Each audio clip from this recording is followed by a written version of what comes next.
विधानसभेचे निकाल अलीकडेच लागले आणि आता सर्वसामान्यांच्या खिशाला कात्री बसू शकते। कारण एसटी महामंडळाने तब्बल 18% भाडेवाढीचा प्रस्ताव दिलाय। सततच्या महागाईमुळे भाडेवाढीचा प्रस्ताव शासनाकडे सादर करण्यात आलाय। त्यामुळे आता सर्वसामान्यांच्या खिशाला ही झळ बसू शकते। हा प्रस्ताव शासनाने मान्य केला तर मुंबई पुणे प्रवास तब्बल 60 रुपयांनी महाग होईल।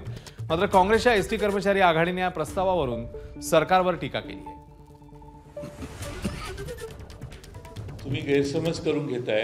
राज्य सरकार श्रीमंत आहे, राज्य सरकारकडे भरपूर पैसे आहेत। एसटी महामंडळाला ताबडतोब शपथविधी झाल्यावर पहिला निर्णय होईल की एसटी महामंडळाला सर्वच्या सर्व पैसे दिले जातील। तुम्ही कोणतीही चिंता करू नका। एसटी महामंडळातल्या कर्मचाऱ्यांनी चिंता करू नये आणि महाराष्ट्रातल्या जनतेनेही करू नये। फक्त आता शपथविधीचा अवधी बाकी आहे।